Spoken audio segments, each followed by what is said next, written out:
tidak terlalu bagus. Artinya ruwet gitu ya. Kalau misalkan kita berhadapan dengan sangat terpaksa berhadapan dengan situasi hukum, maka hal pertama yang ada dalam benak kita adalah, waduh, bakalan ruwet nih. Gitu kan? Kalau kita melihat hukum Indonesia. Ternyata hukum di US itu tidak kalah ruwetnya sebenarnya. Hanya saja kondisi ruwet yang berbeda. Paham nggak? Jadi kalau misalkan logikanya macet di Sumbersari misalkan ya, di Malang kayak gitu, itu udah ruwet kayak gitu, maka ruwet yang sama atau mungkin ruwet dalam konteks yang berbeda di tol Cikampek sana pada waktu mudik, itu kan punya hype yang berbeda gitu loh. Ruwetnya, kondisinya ruwet, tetapi situasinya berbeda. Nah, seperti itulah kira-kira. Nah, dia si yang meng-hire saya ini akhirnya menyadari bahwa saya butuh aktivitas di kanal digital untuk mensupport bisnisnya gitu. Dia memang masih tinggal di rural area, tidak di capital city kayak New York atau California begitu ya. Dia di rural area, agak-agak pinggiran, dan dia bilang bahwa saat ini di areanya pun sebenarnya tidak terlalu banyak gitu karena area rural kan gitu. Dan kondens tingkat penduduk ke kondens itu apa sih? kepadatan density kepadatan penduduknya itu tidak sepadat kota-kota besar. Nah, itu pun dia sudah memikirkan bagaimana langkah selanjutnya gitu. Dan sebuah sektor industri yang sama sekali tidak pernah terpikirkan di benakku juga untuk kemudian, oh iya ya, kamu butuh ya. Terlepas klienmu banyak luar, Pak. Melihat pergerakan yang sama tidak dengan di Indonesia, atau banyak tawaran masuk enggak dari klien-klien Indonesia yang tidak bershifting ke Aku malah kemarin ada tawaran masuk gini, apps dari salah satu negara, tak sebutnya celah Korea gitu, Korea Selatan. Dia tuh mau masuk Indonesia dengan nama Indonesia gitu loh. Kayak misalkan Instagram gitu ya. Misalkan Instagram mau masuk Indonesia dengan nama Instagram Indonesia kayak gitu deh. Tapi harus aku tolak karena nggak memungkinkan. Karena dia minta spesifikasi untuk nge-shoot live. Nggak mungkin lah gitu. Gitu. Jadi dia ingin melakukan penetrasi ke market Indonesia dengan starting the brand gitu. Unik kan ini kan gitu loh. Jadi di era seperti ini mereka malah berpikir untuk melakukan penetrasi gitu loh. Iya. Ekspansi juga gitu kan, ekspansi. Iya, betul. Modal dan bukan modal kecil. Ya, menarik. Besar karena dia aku belum pernah mendengar nama brand apps ya, dia lumayan, nggak tahu sih ya, statementku bisa saja mungkin salah, tapi melihat dari websitenya serius gitu loh, artinya interface websitenya bagus, terus kemudian sosial medianya diatur dengan baik. Nah, artinya aku juga melihat dari situ. Itu berarti menjadi ukuran juga ya untuk perusahaan apapun, korporat apapun, baik desain maupun non desain, mulai berpikir secara digital gitu. Website sosial media, karena itu menjadi ukuran juga kan. Ya, seperti yang dilakukan Pak Afan, googling aku ndelok, waduh website-nya kok kayak gini. Iya. Misalkan gitu. Nah, tapi enggak segala macamnya. Nah, itu satu. Iya. Saya ini mungkin ya. Pak Afan, ini kan teman-teman ngik aja. Itu kan yang aku mbak bahasa saya kan offline ya. Katakan sama kan diisi online gitu.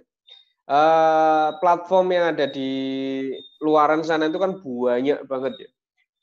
Saman menggunakan 1-2 channel atau menggunakan omni channel gitu loh. Dedicated. Di channel KWP. Iya. Nah, Sebenarnya sebenarnya sama kayak pebisnis kebanyakan lah ya. Kalau apa ya? Kalau dirasa satu platform ini apa namanya? Tidak, intinya gini deh. Intinya peribahasa itu jangan taruh semua telurmu itu dalam satu keranjang. Karena kalau keranjang ini jatuh, endokmu pecah kabeh ngono. Intinya kayak ngono lah. Gitu. Nah, tetapi memang ya benar. Karena aku sudah berjalan lama ya, memang dulunya dari satu sumber. Dulu dari satu sumber, terus kemudian klien yang datang sekarang itu bisa jadi hasil dari networking karena klienku punya teman, kayak gitu tuh. Sama sih. Dan tidak melalui pendengar kita ini kan paling enggak cerodono bermanfaatin dulu ya. Kira-kira platform yang bisa direferensikan gitu loh. Apa yang kalau teman-teman pendengar ini adalah desainer gitu. Kira-kira platform apa sih lima besar lagi hype gitu? 5 besar. Kalau pekerjaan ya.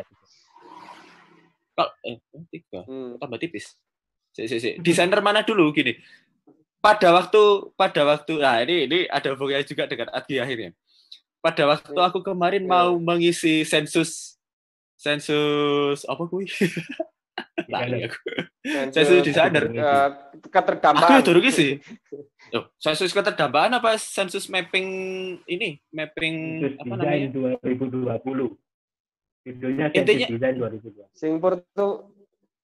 Sing portofolio apa sing anu? Yang sensus. Yang ngisi. Yang ini yang kakek data bingung bulatnya nih. Portofolio, bro. Portofolio. Oh, yang portofolio. Artinya, yang job desk. Ya. Mereka kan meminta apa sih? Ya kayak kuesioner apa namanya? Kayak kuesioner yang biasa kita lakukan untuk branding sih. Kayak misalnya income berapa. Untuk nentuin size-nya itu loh. Ya itu. Nah, begitu aku mau membuka satu sub menu apa namanya? Sub pekerjaan. Kategori sub pekerjaan kan banyak tuh, ada desainer apa namanya? Aku gak hafal. Kolateral ada nggak ya? Kolateral cetak lah, intinya seperti itu.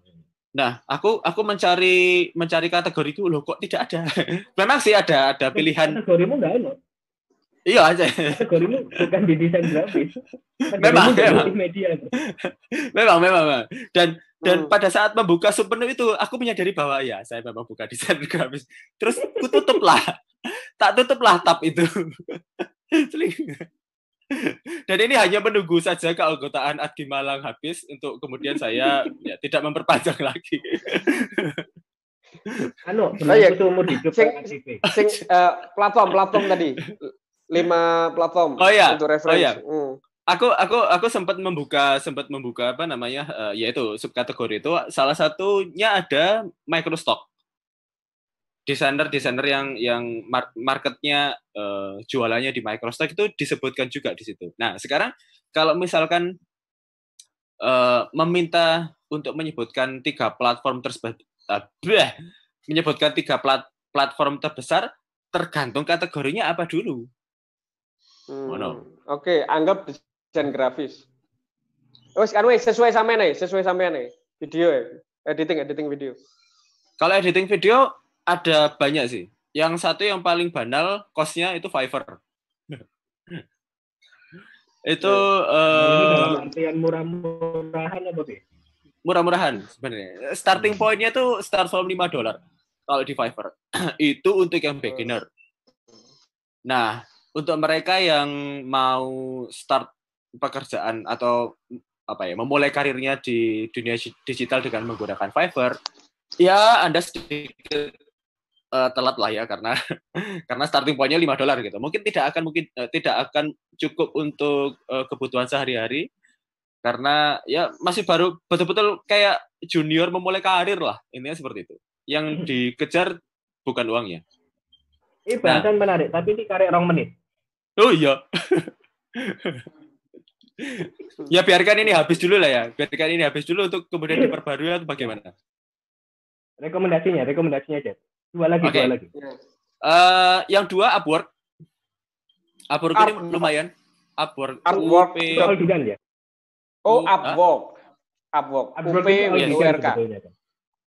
Nah, tetapi di Upwork itu banyak freelancernya. Artinya aku tidak hanya bicara tentang tentang kategoriku, tapi di sana ada IT consultant, ada web designer, ada apa lagi? Ada teknik sipil pun ada, arsitek pun ada, apalagi. Banyak banget. Beragam gitu. Jadi tidak hanya kalau misalkan kita bicara tentang dari kacamata desainer ya, Upwork ini memang salah satu kanal. Cuman bisa dimasuki oleh berbagai macam profesi gitu, di dalamnya. Terus kemudian yang paling itu tadi site Microsoft. Website Microsoft banyak banget. Mulai dari video Hive, Shutterstock, ada 123 RF, ada nggak hafal saya, banyak banget di luar sana. Jadi kalau misalkan mau, dan gini sih, kalau Microsoft itu memang cost-nya tidak terlalu banyak. Price yang kita beli, yang kita spend di website Microsoft ini tidak terlalu banyak memang. Tetapi karena kecil, karena receh, dan portfolio kita banyak, maka cenderung kita tuh dapatnya semakin banyak portfolio ya. Semakin banyak portfolio, maka money yang akan kita earn itu juga akan semakin banyak. Intinya seperti itu. Jadi Anda tidak akan bisa hidup di satu portfolio saja untuk bisa earning money, tetapi harus kumulatif. Harus kuantitinya harus banyak. Gitu intinya. Less than a minute untuk kita lanjutkan lagi ya. Ganti iklan dulu ya. Mungkin bahasan selanjutnya adalah apakah bijak untuk launch brand di era pandemik ini. Launch brand itu digital, launch brand. Ngomongin kita dulu. Ngomongin desain dan video dan dunia-dunia kita dulu. DKV lah. Siap. Mungkin hanya a few seconds more, maybe. Yes, then. Di live meeting aja. Iklan dulu.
Kreativitas itu adalah mindset di mana dengan manajemen yang tepat itu bisa menjadi sebuah budaya. Membangun perusahaan adalah tentang branding, dan branding itu harus dengan jujuran, bukan dengan acting. Oke.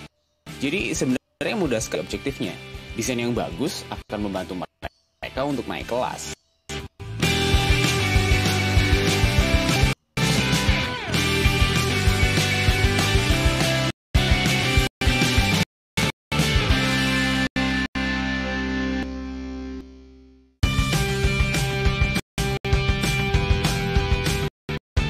Kreativitas itu adalah mindset, di mana dengan manajemen yang tepat itu bisa menjadi sebuah budaya. Membangun perusahaan adalah tentang branding, dan branding itu harus dengan kejujuran, bukan dengan acting. Oke. Jadi sebenarnya mudah sekali objektifnya. Desain yang bagus akan membantu mereka untuk naik kelas.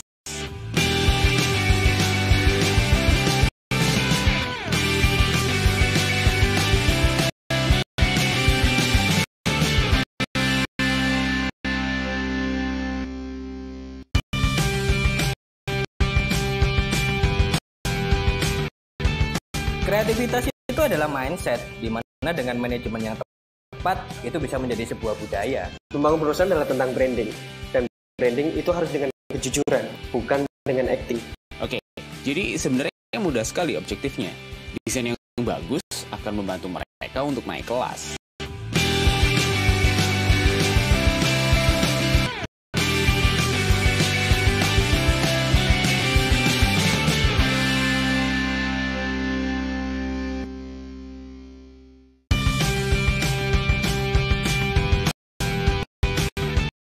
Kreativitas itu adalah mindset, di mana dengan manajemen yang tepat itu bisa menjadi sebuah budaya. Membangun perusahaan adalah tentang branding, dan branding itu harus dengan kejujuran, bukan dengan acting. Oke, jadi sebenarnya mudah sekali objektifnya. Desain yang bagus akan membantu mereka untuk naik kelas.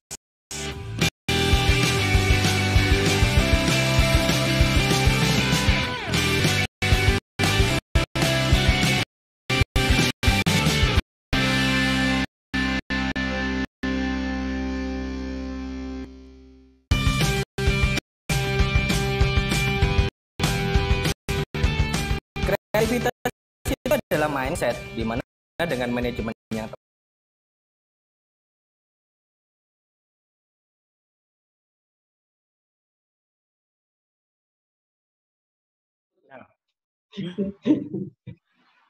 Sampai mana kita tadi? Sebenarnya, Pak. Ya, sebenarnya ya. Tadi kan sudah disebutkan 3 platform ya. Sebenarnya kita kayak aku, Pak Dadi itu sebenarnya juga sudah memanage gitu kan. Entah itu IG kami gitu kan. Website kami gitu ya. Cuman memang dulu tetap itu hanyalah sebagai sebuah marketing profile gitu ya. Terus kalau misalkan kita benar-benar mau shifting masuk ke dalam platform-platform yang tadi disebutkan, kecuali Microsoft ya, kita bikin kayak toko lah ya, kita produksi kemudian ditaruh, nanti kalau ada yang beli kita dapatkan gitu. Nah, masuk ke platform-platform yang sifatnya pitching gitu kan, sifatnya pitching. Nah, maka selain website apa dan IG dan segala macam yang harus di manage, apa yang paling dilihat klien itu supaya oke, aku pakai kamu itu apa sih?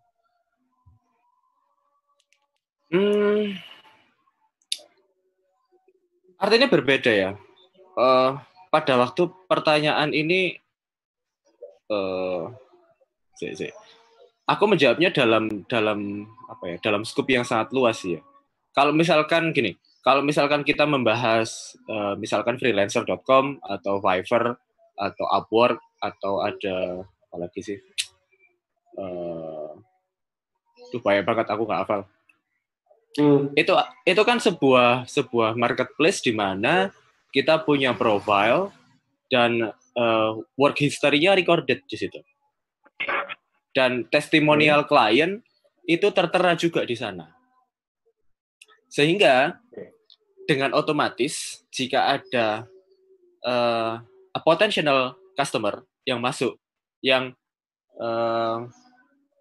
secara kebetulan begitu ya, secara kebetulan atau memang dia sengaja mencari profil orang tersebut, profil si desainer ini, dan dia akhirnya tertambat ke tautan kita, ke link kita, dia akan bisa membaca testimonial past client yang sudah kita lakukan terdahulu.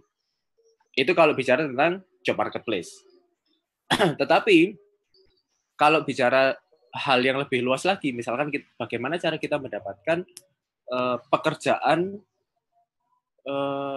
di internet, akhirnya jadi luas banget kan.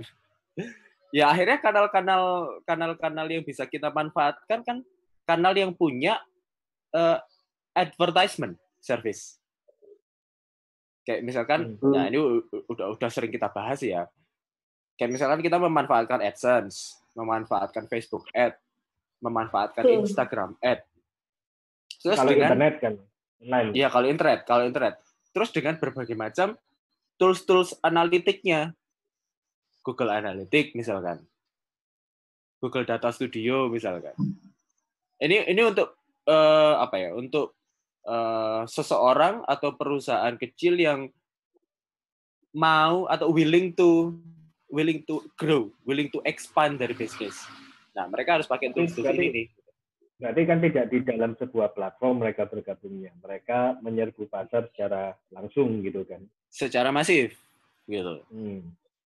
Nah, makanya pertanyaan ini jadi secara masif begitu atau bergabung dalam sebuah platform yang memang platform itu kita mending terdaftar secara personal atau secara studio sih? Nah, yang terdaftar, yang sampai saat ini terdaftar di job marketplace itu kebanyakan freelancer, perorangan. Tetapi tidak jarang memang banyak agensi. Artinya agensi itu kan punya member kan, punya anggota kan, gitu loh. Yeah. Misalkan ada seseorang yang punya project. Aku punya project nih, bikinin intro perusahaanku karena aku pingin punya channel di YouTube misalkan ya. Cost-nya berapa? Cost-nya misalkan $250. Dia datang ke aku misalkan. Aku kan kerjanya kan sendirian. Gitu ya. Nah, dengan dia datang ke agensi di platform yang sama, bisa saja mungkin cost-nya berbeda. Ya logikanya si agensi tadi itu kan punya member ya, punya anggota yang harus dihidupi ya. Otomatis 250 di aku tidak sama dengan cost yang dia akan mungkin dapatkan gitu kan dari agensi tersebut. Nah, ya tapi dia bisa paralel yang agensi. Bisa, mungkin bisa jadi lebih cepat. Betul.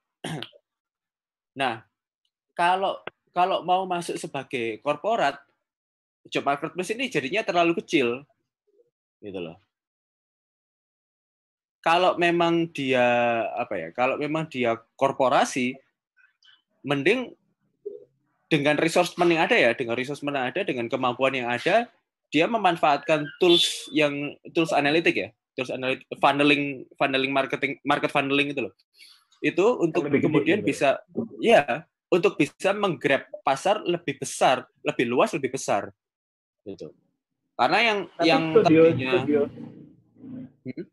desain ini kan nggak terlalu banyak tuh resource sumber daya manusianya, rata-rata kan kita ini small enterprise gitu kan, jadi ya 5 orang sampai 6 orang yang jarang sekali sudah, kecuali ada divisi produksi seperti di Pak Dadi ya. Kalau divisi produksi Pak Dadi akhirnya sampai 50 lebih kan gitu. Kalau misalkan di desain saja biasanya kita kan hanya 5 orang lah, 5 orang designers gitu kan.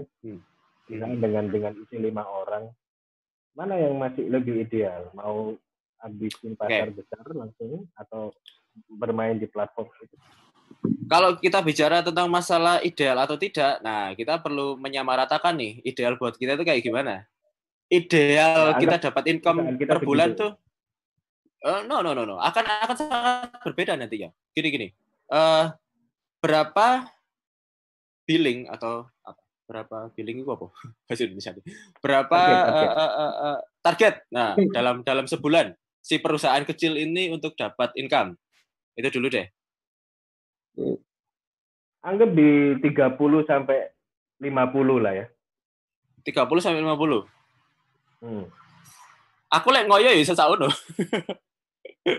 Ya, maksudnya lah ya. Maksudnya dengan gaji gitu ya, dengan kewajiban menggaji pegawai, kemudian biaya operasional, cost studio dan segala macam. Itu anggap di HPP-nya adalah di 30 sampai di 30 lah ya. 30 juta itu HPP. Di luar itu mungkin nanti urusan profit kan. Mungkin mekanismenya seperti ini. Ini bisa aja sih. Banyak yang melakukan juga. Artinya masuk ke job marketplace itu sebagai perorangan untuk kemudian dikerjakan sebagai kelompok, sebagai tim, begitu. Nah, ini kan tentang perkara load ya. Ya. Jadi mana yang lebih akan dilihat oleh klien? Kita muncul sebagai personal atau kita muncul sebagai studio? Di studio tidak akan penting, nama studio tidak akan penting. Yang dilihat oleh klien adalah person, name. Namamu siapa sih? Namaku John misalkan, namaku Andrew misalkan, namaku Avan atau Sasa atau Dadi. Itu yang dilihat gitu. Karena mereka berbicara dengan manusia, bukan mesin gitu, bukan korporasi. Bukan portofolio yang menjadi pertimbangan pertama kali mereka menghubungi kita. Ya portfolio penting, tetapi kalau dalam apa ya? Ini perspektif job marketplace loh ya. Beda hal, beda platform, beda apa ya? Beda perlakuan lagi gitu loh. Kalau tentang person to person, maka yang lebih banyak dilihat adalah personifikasi. Apa ya? Karakter kita. Personalnya apa sih? Personality. Semakin kehilangan kosakata karena corona. Kalau kan personal ya? Apa dilihat orang klien itu studio? Personal ya. Walaupun pakai apanagim.com itu mungkin korelasinya dua arah ya. Personal Iya, mungkin bisa seperti itu. Toh ya sebenarnya pada waktu aku bilang ke mereka bahwa aku punya beberapa orang yang membantu loh di belakang. Dan mereka respect sih. Oh iya, bagus. Jadi pekerjaanku selesai lebih cepat kan gitu loh. Intinya seperti itu. Nggak terlalu peduli kayak gitu. Oh, kalau peduli ya. Ini tentang perusahaan atau perorangan nggak peduli juga ya? Nggak peduli. Yang penting adalah aku komunikasi ya. Betul, aku berkomunikasi dengan siapa sih gitu loh. Contohlah kita masuk satu perusahaan besar gitu. BCA lah gitu. Kita masuk ke BCA, itu kan salah satu bank besar di Indonesia kan. Yang kita temui di dalamnya kan bukan Michael Hartono ya gitu. Bos-bosan enggak kan. Yang kita temui pertama kali adalah CS-nya. Si Mbak siapa? Jessica mungkin misalkan namanya. Nah, Jessica on behalf BCA. Merepresentasikan BCA kan. Nah, saya kalau punya masalah ya sama si CS yang saya temui ini. Misalnya dia keliru, dia yang merepresentasikan BCA. Kan runyamnya kan di situ sebenarnya. Tapi karena ada SOP, karena ada karena ada aturan-aturan tertentu bagaimana cara menjawabnya, maka semua permasalahan atau semua issues yang dia handle itu punya jawaban yang hampir-hampir sama kan kalau misalkan kita pindah. Intinya kan seperti itu. Nah, kalau tadi estimasi income berada di wilayah 50 50 juta per bulan sangat mungkin untuk bisa hanya dapat di job marketplace. Mungkin banget loh ya. Berapa pekerjaan itu biasanya? Satu bisa asal long term. Waktunya agak lama. Tapi kan nggak mungkin kan gitu. Ya itu tadi, don't put all your eggs in just one basket gitu. Jangan taruh semua telurmu di satu keranjang yang sama. Artinya jangan mengharapkan sumber pemasukan dari satu sumber yang sama juga gitu. Artinya kan kita harus melakukan pekerjaan yang punya value yang sama secara bersamaan. Nah, bersamaan inilah yang dilakukan oleh tim. Yes. Portofolio penting. Pengelolaannya. Ya. Pengelolaan dengan banyak channel itu effortnya lumayan ya. Kemudian kalaupun antara studio sama personal itu kan juga lumayan. Ya, efektif. Ya, memang hari ini kita ngomongin apa ya? Mancing ini ya kebiah-uyah malah ya. Wah, dipasang sampai menemukan sebuah culture yang cocok dengan studionya kita ya. Karena memang hari ini masuk ke online itu sesuatu yang bisa dikatakan start ya. Yang di area-area yang tadi karena tidak akunnya masih baru semua. Wajib sih aku bilang kita shifting ke situ. Iya, Ya supaya tidak gebiah uyah ya funneling itu tadi. Pakai tools memang gitu. Supaya kita mendapatkan klien yang spesifik. Artinya kita tidak lagi berada di zaman dulu yang kita bawa senapan otomatis gitu, AK-47 terus kemudian menembak dengan membabi buta gitu. Kita sekarang bawa senapan yang khusus gitu. Bahkan mungkin senjata yang khusus gitu. Virus yang mematikan, senjata biologis. Kayak disebar di satu area. Masih penting nggak, Pak? Penting lah. Itu kan bukti bahwa kita pernah melakukan itu. Kemarin aja aku ditanyai, Festival Boys itu kamu ngerjain dari scratch apa cuma editing toh? Bumper loh. Bumper Festival Boys kira itu.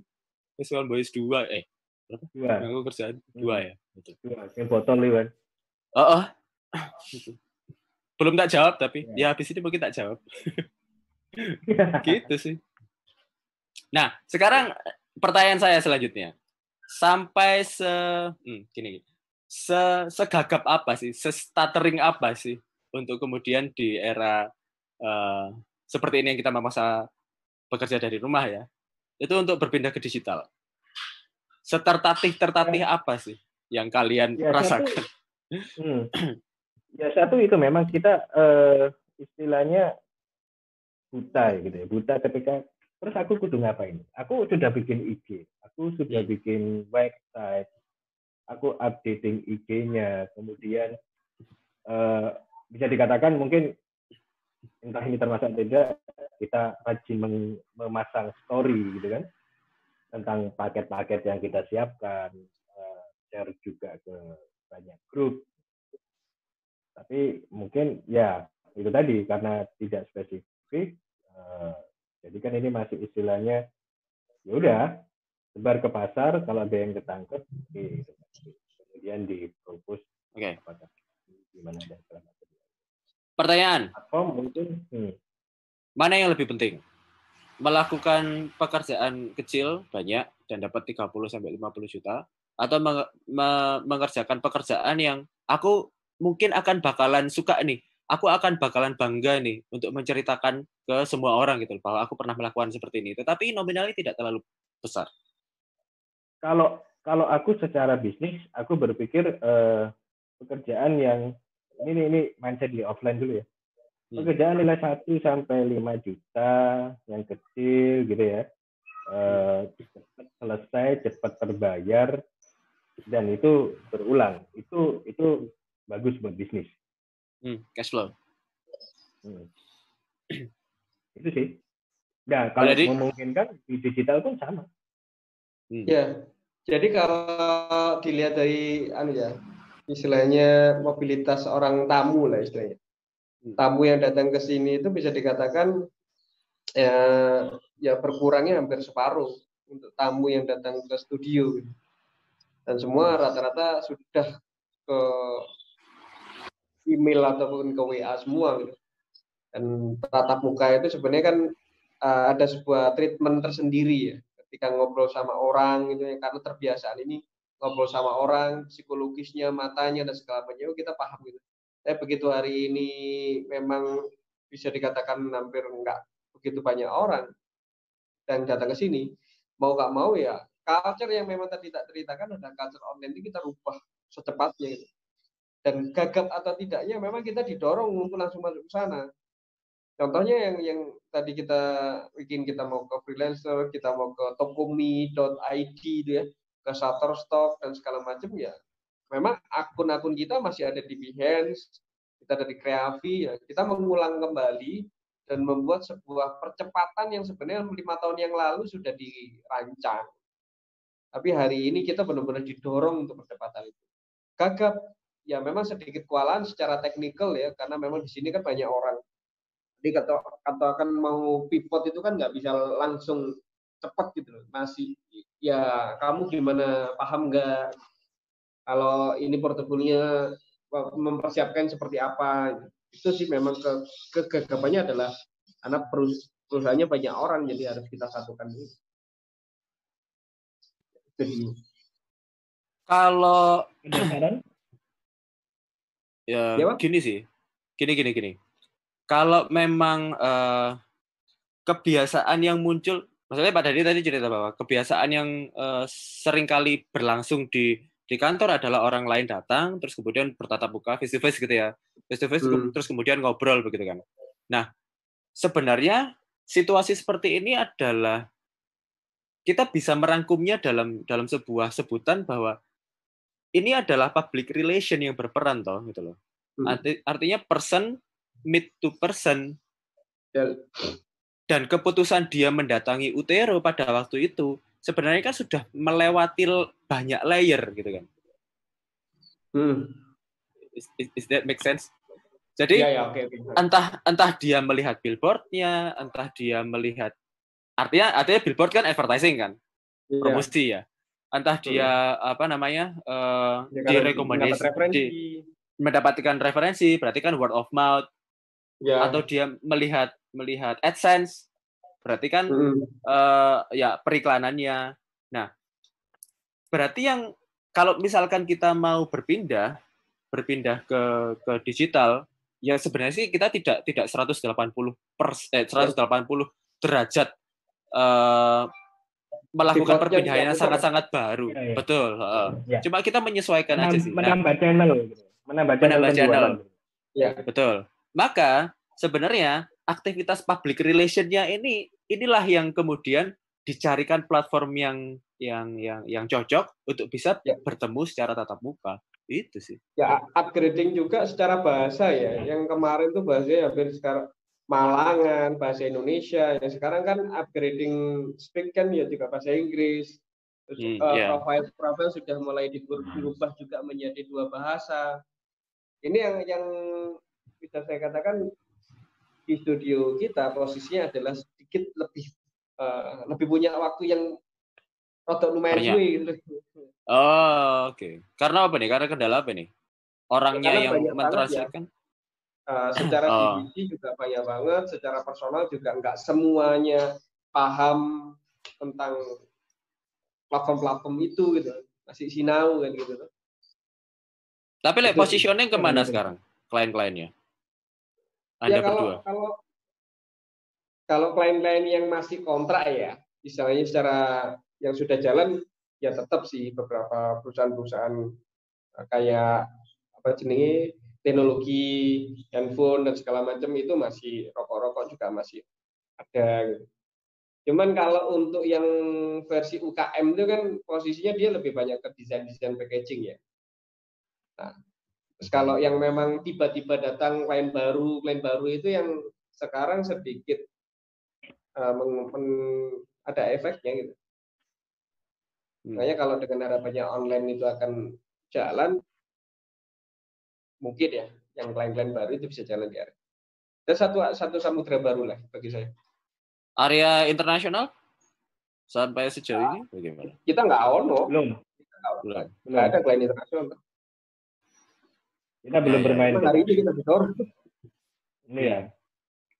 Makanya ini kita masih sedang memperbaiki posisi channel juga. Maksudnya memetakan gitu ya. Secara offline itu terlepas di dalamnya juga kita akan tetap menggunakan sosial media dan segala macamnya. Gitu. Tapi konvensional lah mungkin lebih dibilang konvensional.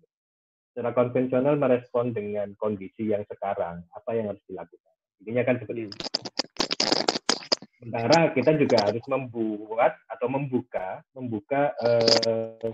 jalur pemasaran baru yang sepenuhnya murni bermain digital platform. Digital gitu. Yes. Secara digital. Nah, jadi kadangkala ini yang terjadi di aku merasa aku wis melakukan strategi digital, tapi sebetulnya itu adalah strategi digital untuk pasar konvensional. Ya. Sekedar memperbaiki profil, website, sosial media supaya ketika orang melihat tertarik gitu ya. Jadi kan pendekatannya bukan digital banget, bukan digital marketing banget gitu. Yes. Sementara ini yang baru nih memang yang masih disusun bareng-bareng sama tim adalah bagaimana kita masuk ke benar-benar secara digital gitu. Ya, atau juga memang memperbanyak platform yang diikuti, termasuk microstock itu juga kelihatannya. Microstock itu kan sebenarnya bisa menjadi passive income juga. Iya. Kalau misalkan dalam apa namanya? Dalam konteks tim gini deh. Website job marketplace seperti ini nih saya lakukan sendiri begitu. Artinya semua orang yang di dalam tim tersebut seharusnya bisa melakukannya itu sendiri gitu. Ya, apa keuntungan yang ya? Dibagi? Gini, apa keuntungan yang kemudian mereka dapatkan pada waktu mereka tergabung dalam sebuah tim? Alih-alih saya bisa melakukannya itu sendiri di website tersebut gitu loh. Nah, otomatis kan harus ada value lebih kan untuk hal itu. Ya, memang hal-hal seperti itu yang juga akhirnya mempengaruhi sistem manajemen di dalam studio.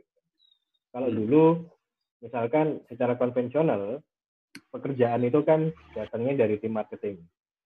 Mereka tidak memasarkan, mereka berada di dapur gitu kan. Tim marketing datang, sebagai creative director aku bikin brief dan segala macamnya, serahkan ke mereka, dan mereka meng-create sesuai kebutuhan. Nah, arahan kita. Itu adalah pola kerja yang kemarin. Sampai saat ini pun hanya mungkin pemasarannya kita menambah dengan kanal-kanal dengan cara-cara digital. Tapi kalau kita bermain di platform memang menjadi ya bukan seujon tapi beresiko juga ketika akhirnya mereka memasarkan sendiri kan akan ada mindset paling sederhana lah ini masukin studio ngapain kan gitu dong. Ya.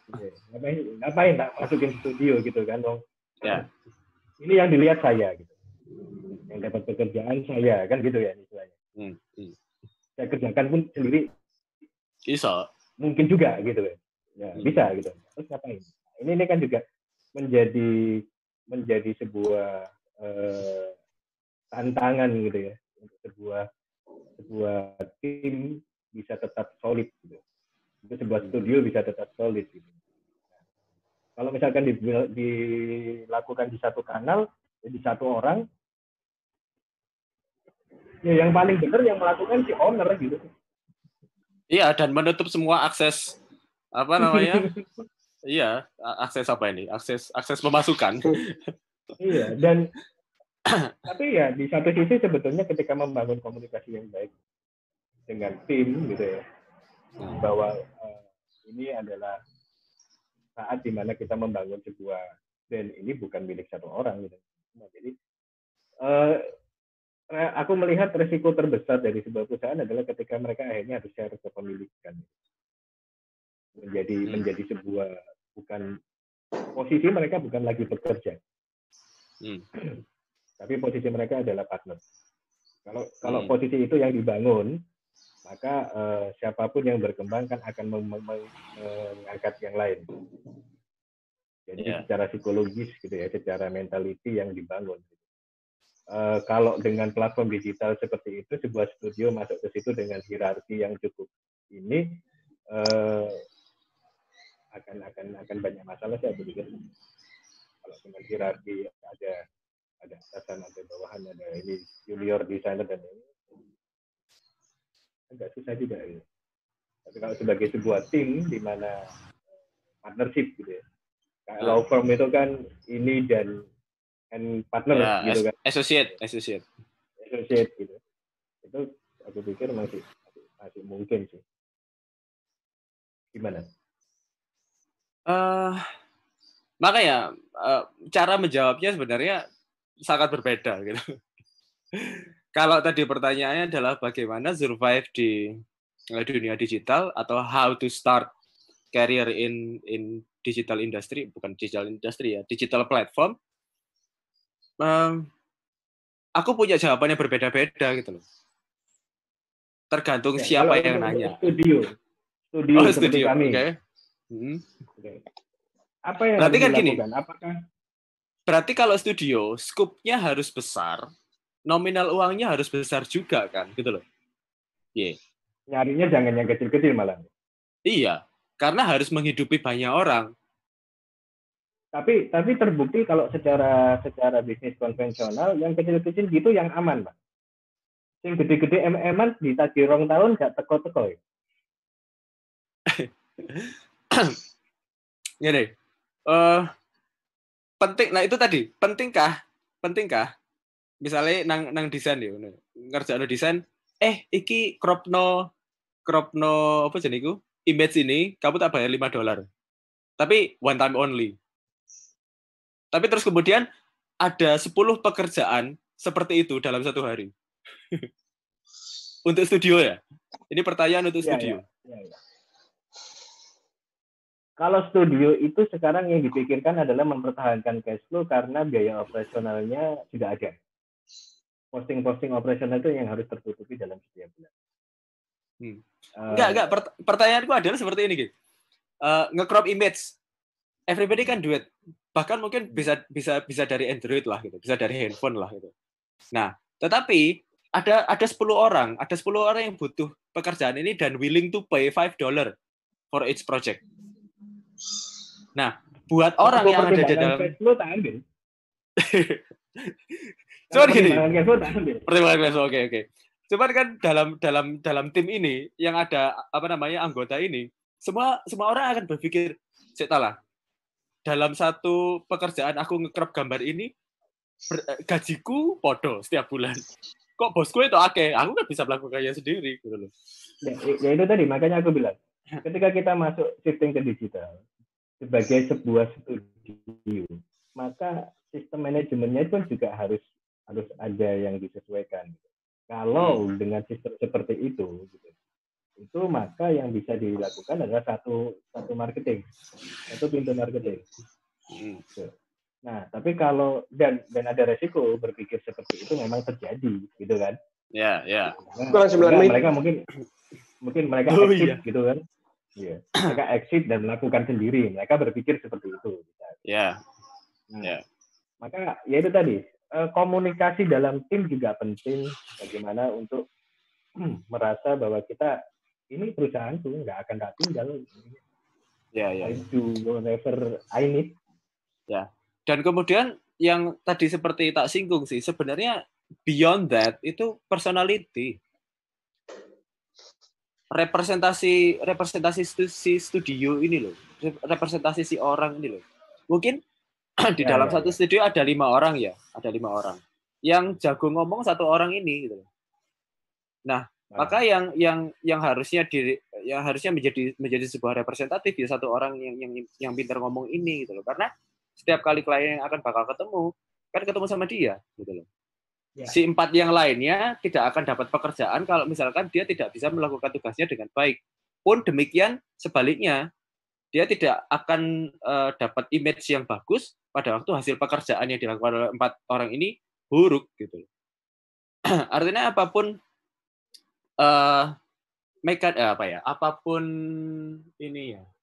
apapun metodenya, entah masuk ke marketplace sebagai individu atau studio, yang bahkan semua orang mungkin bisa melakukan. Yang penting adalah personality ya. Artinya saya datang ke orang namanya Ardiansa Akbar, diajak ngomong enak banget. Kalau dia ada issues, ada trouble, dia akan cepat ngabarin dan aku mau kerja sama dia gitu. Karena dia adalah person yang menurut aku orang yang enak untuk diajak berkomunikasi itu. Udah itu dulu sih kalau menurutku itu. Sehingga yang lainnya si orang ini akan ngasih pemahaman ke 4 orang yang lainnya, saya dipercaya sama seorang ini karena dia tahu saya sebenarnya seperti apa, karena person saya, dan saya bukan kalian dan kalian bukan saya. Intinya seperti itu sih. Sehingga semua pekerjaan yang masuk, maka ya artinya dari saya sebagai bos, intinya kayak gitu. Ya, ini akan panjang ceritanya ini dan kita akan mungkin disambung minggu depan ya. Tapi memang kalau bisa dikatakan ketika kita ngomongin, aku melihatnya adalah ini culture ya, ini merubah budaya perusahaan. Iya. Karena contohnya klien-klien Samen sendiri kan kalau di sini malam di sana pagi kan. Betul, jaraknya 12 jam. Nah, kalau ya uripku malik. Saya di sini buka kantor hari ini, di sana mungkin tidur gitu. Dan ini kan menjadi sesuatu yang harus dipikirkan juga bahwa memang kita bisa jadi buka kantor ya 24 jam. Pasar online menjadi salah satu hal terpenting yang hari ini memang ketika memang belum jelas nih adanya corona ini konspirasi atau sebuah kebenaran gitu loh. Tapi sepertinya kita sepakat untuk hari ini ya kita bersahabat aja deh sama corona gitu. Corona adalah teman. Corona adalah teman gitu. Ya kita adaptif aja lah apa yang harus kita lakukan. Gitu ya kawan-kawan ya.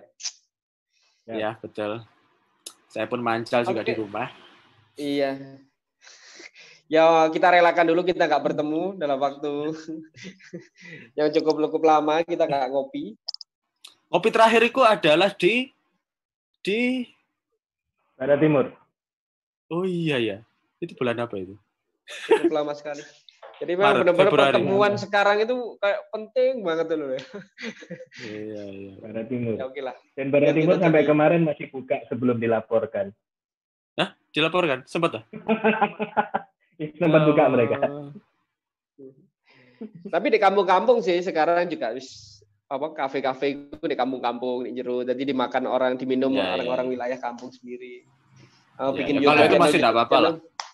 Bikin YouTube channel juga, Masku kemarin di Kelut ya gawe, di Bantaran juga kita ajak teman-teman anak muda dibikin. Paling nggak subscribe-nya 300 orang cukup lah, orang satu RW. Iya sebenarnya selama selama transaksi itu dilakukan di satu klaster yang khusus, aku pikir sih nggak masalah ya gitu. Itu kan negara dalam versi kecil kan. Ya betul. Kita dituntut ke sana sepertinya sementara waktu. Iya. Ya beli tetangga sendiri lah. Nah betul. Itu dulu. Oke, sementara cukup teman, kita close dulu. Kita ketemu lagi minggu depan dengan waktu yang belum jelas adanya. Kita waktu buka atau kita sahur atau tiba-tiba. Terima kasih. Assalamualaikum warahmatullahi wabarakatuh. Waalaikumsalam warahmatullahi wabarakatuh.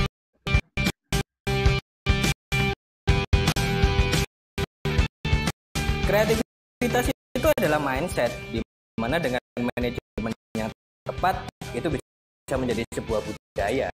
Membangun perusahaan adalah tentang branding, dan branding itu harus dengan kejujuran, bukan dengan acting. Oke, jadi sebenarnya mudah sekali objektifnya. Desain yang bagus akan membantu mereka untuk naik kelas.